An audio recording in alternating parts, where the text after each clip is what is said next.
Welcome back to Zoom. ఈ రోజు నేను డాక్టర్ శ్యామ్ ప్రసాద్ ముఖర్జీ అనే ఒక వ్యక్తి మరణం వెనకాల ఉన్న మిస్టరీ గురించి మాట్లాడబోతున్నాను. టాపిక్ లోకి వెళ్ళబోయే ముందు మీ అందరికి ఒక చిన్న క్వశ్చన్. మన దేశంలో కోట్లాది మంది ప్రేమించిన ఒక వ్యక్తి, అలాగే టాప్ మోస్ట్ పవర్ఫుల్ పొలిటీషియన్ సైతం వణికించిన వ్యక్తి సడన్ గా కశ్మీర్ లో ఒక పాడుబడిన కాటేజ్ లో ఒంటరిగా ఎలా చనిపోతాడు? ఒక మెడికల్ రికార్డ్ లేదు, పోస్ట్ మార్టం చేయలేదు, ఎంక్వైరీ వేయలేదు, అండ్ ఒక్క క్వశ్చన్ ని కూడా అడగనివ్వలేదు. జవహర్ లాల్ నెహ్రూ ప్రైమ్ మినిస్టర్ గా ఉన్న టైంలో ఇదంతా జరిగితే ఆయన కనీసం దీని మీద ఎంక్వైరీ చేయించడానికి కూడా ఒప్పుకోలేదు. ఎందుకు? ఎవరిని కాపాడడం కోసం. అసలు ఎవరి శ్యామ్ ప్రసాద్ ముఖర్జీ? ఆయన మరణం వెనకాల ఉన్న మిస్టరీ ఏంటి? వీటన్నిటి గురించి కూడా ఈరోజు మనం మాట్లాడుకుందాం. Let's begin.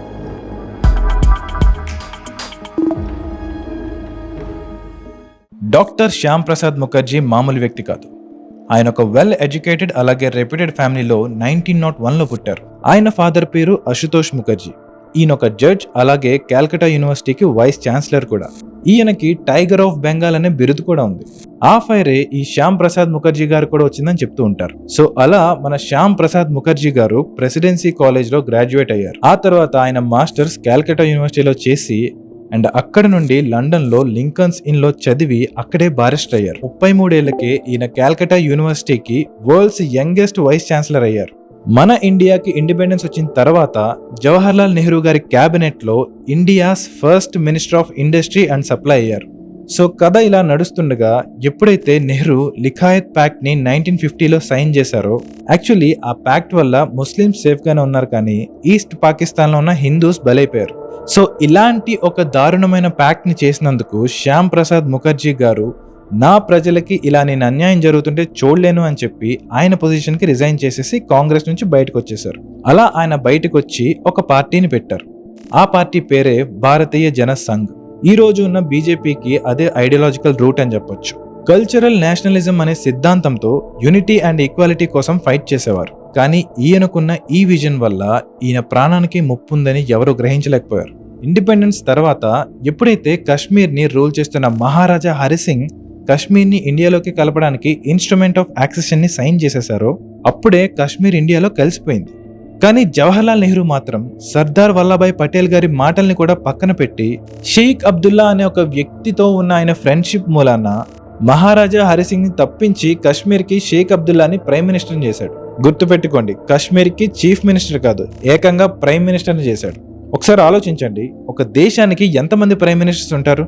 ఒకళ్లే కదా. అది తెలిసి ఇన్స్ట్రుమెంట్ ఆఫ్ యాక్సెషన్ అనేది చేసేసారని తెలిసినా చీఫ్ మినిస్టర్ ని చేయకుండా డైరెక్ట్ ప్రైమ్ మినిస్టర్ గా అపాయింట్ చేసి దాన్ని మళ్ళీ తిరిగి ఒక సపరేట్ దేశం లాగా మార్చే ప్రయత్నం చేశారు. కాశ్మీర్ కి సపరేట్ ఫ్లాగ్, అలాగే ఆర్టికల్ 370 లాంటి స్పెషల్ స్టేటస్ ఇచ్చారు. అసలు మరీ ఇంత చేయాల్సిన అవసరం ఏముంది? అబ్దుల్లా ఫ్రెండ్షిప్ కోసమా, లేదా ఇంకేమన్నానా? అప్పుడు ఆయన చేసిన ఆ పని వల్ల ఇప్పటికీ మనం కాశ్మీర్ కోసం కొట్టుకు చేస్తున్నాం. అదంతా చాలా పెద్ద స్టోరీ, దాన్ని పక్కన పెడదాం. ఈ డెసిషన్స్ శ్యామ్ ప్రసాద్ ముఖర్జీ గారికి అస్సలు నచ్చలేదు. ఆయన పార్లమెంట్ లో ఏక్ దేశ్ మే దో విధాన్, దో ప్రధాన్, దో నిషాన్, ఏ కభీ నహీ చలేగా అని అన్నారు. అంటే దాని అర్థం ఒకే దేశంలో 2 కాన్స్టిట్యూషన్స్, 2 ఫ్లాగ్స్, అలాగే 2 లీడర్స్ ఉండకూడదు. ఒకవేళ అలా ఉంటే ఆ దేశం ఎప్పటికీ కలిసి ఉండదు అని అన్నారు. కానీ ఈ విషయాన్ని అప్పట్లో ఎవరూ పట్టించుకోలేదు. నెహ్రూ అలాగే అబ్దుల్లా వీళ్ళిద్దరూ కూడా సేమ్ ఐడియాలజీతో ఒక బాండ్ ని ఫామ్ చేసుకున్నారు. వాళ్ళిద్దరూ మంచి ఫ్రెండ్స్ కూడా. ఈ అబ్దుల్లాకి పవర్ అనే మత్తు ఎక్కగానే ఇంకా రెచ్చిపోవడం స్టార్ట్ చేశాడు. కాశ్మీర్ ప్రైమ్ మినిస్టర్ నేనే, మనకి ఇండిపెండెంట్ కాశ్మీర్ కావాలని స్పీచ్లు ఇస్తూ జనాల్ని రెచ్చగొట్టాడు. ఇన్ని జరుగుతుంటే చాలా కాలం నెహ్రూ చూస్తూ ఉండిపోయాడు తప్ప తన ఫ్రెండ్ కి ఏ ఆపద రాకూడదని చెప్పి దాని గురించి రియాక్ట్ కూడా అవ్వలేదు. ఇవన్నీ చూస్తున్న శ్యామ్ ప్రసాద్ ముఖర్జీకి మాత్రం ఇక సహనం నశించింది. అండ్ అప్పట్లో కాశ్మీర్ లా ప్రకారం ఈవెన్ ఇండియా నుండి కాశ్మీర్ కి వెళ్లాలంటే కూడా పర్మిట్ ని తెచ్చుకోవాల్సి ఉంటుంది. ఇలాంటి ఒక పనికిమాలిన రూల్ ఉండడం శ్యామ్ ప్రసాద్ ముఖర్జీ గారికి నచ్చలేదు. కాశ్మీర్ కూడా నా దేశంలో ఒక భాగమే, అలాంటిది నా సొంత దేశంలో నేను తిరగడానికి ఒక పర్మిట్ ఎందుకు తెచ్చుకోవాలి అని ఆయన 1953లో వాజ్పేయి గారితో కలిసి కాశ్మీర్లోకి పర్మిట్ లేకుండా అడుగుపెట్టారు. దీనిలో ఉన్న రిస్క్స్ ఆయనకి ముందే తెలుసు, అయినా సరే ఆయన పని చేశారు. అండ్ ఆయన ఎప్పుడైతే అలా అడుగు పెట్టారో ఆయన్ని బార్డర్లోనే ఆపేశారు. అండ్ ఆ తర్వాత ఆయన జీవితం ఏమైంది అనేది అందరికీ ఒక సమాధానం లేని ప్రశ్నగా మిగిలిపోయింది. ఈ షేక్ అబ్దుల్లా వెంటనే విషయాన్ని తెలుసుకుని ఈ పోలీసులతో వాళ్ళని పట్టించి వెంటనే జైల్లో పెట్టాడు. కానీ ఇక ట్విస్ట్ ఏంటంటే, వీళ్ళని రెగ్యులర్ జైల్లో పెట్టకుండా ఒక పాడుపడిన కాటేజ్లో ఉంచి దాన్ని వీళ్ళు సబ్ జైల్ అని పిలుస్తూ శ్యామ్ ప్రసాద్ ముఖర్జీ లాంటి ఒక రెప్యుటేషన్ అలాగే హిస్టరీ ఉన్న వ్యక్తిని దాంట్లో ఉంచారు. ముఖర్జీ గారికి బ్రాంకియోటిస్ అలాగే ఆస్తమా కూడా ఉన్నాయి. అయినప్పటికీ ఆయనకి ప్రాపర్ మెడికల్ కేర్ కూడా ఇవ్వలేదు. ఆయన్ని మేలో అరెస్ట్ చేస్తే ఆయన ఆరోగ్యం జూన్ వచ్చేసరికి డ్రాస్టికల్లీ పడిపోయింది. అప్పుడే ఇంకొక దారుణం జరిగింది. అదే ఆయనకి స్ట్రెప్టోమైసిన్ అనే డ్రగ్ ని ఇంజెక్ట్ చేశారు. శ్యామ్ ప్రసాద్ ముఖర్జీ గారి మెడికల్ రికార్డ్స్ లో క్లియర్ గా మెన్షన్ చేయబడి ఉంటుంది. ఆయన ఆ స్ట్రెప్టోమైసిన్ అనే పర్టికులర్ మెడిసిన్ కి అలర్జిక్ అని, ఆయనకు ఆ మెడిసిన్ పడదు అని. ఈవెన్ శ్యామ్ ప్రసాద్ ముఖర్జీ గారి పర్సనల్ డాక్టర్ ని కూడా ఆయన్ని కన్సల్ట్ చేయడానికి అనుమతించలేదు. బయట మెడికల్ స్టాఫ్ ని ఎవరిని కూడా లోపలికి అలౌ చేయలేదు. ఆఖరికి జూన్ 23, 1953న డాక్టర్ శ్యామ్ ప్రసాద్ ముఖర్జీ గారు ఆయన ఆఖరి శ్వాసను తీసుకునేలా చేశారు. అండ్ ఆ తర్వాత ఈయన ఎలా చనిపోయాడు అనే దానికి no autopsy, no post mortem, అలాగే ఒఫీషియల్ ఎంక్వైరీ కూడా వేయలేదు. డైరెక్ట్ ఆ బాడీని ఢిల్లీకి తీసుకెళ్లకుండా కాల్కటాకి పంపేశారు. ఎందుకంటే వీళ్ళకి బాగా తెలుసు, ఎందుకంటే శ్యామ్ ప్రసాద్ ముఖర్జీ గారికి ఉన్న ఫాలోయింగ్ అంత ఇంత కాదు. అండ్ ఆయన మృతదేహాన్ని చూస్తే ఎవరు ఊరుకోరు. అండ్ అలా ఆయన బాడీని కాల్కటాకి పంపించేసిన తర్వాత శ్యామ్ ప్రసాద్ ముఖర్జీ గారి అమ్మగారైన జోగమాయా దేవి గారే స్వయంగా నెహ్రూకి ఈయన మరణం గురించి ఎంక్వైరీ వేయాలని లెటర్లో రాశారు. కానీ ఆ లెటర్కి నెహ్రూ దగ్గర నుంచి సరైన రెస్పాన్స్ రాకపోగా ఈయనేమన్నాడో తెలుసా?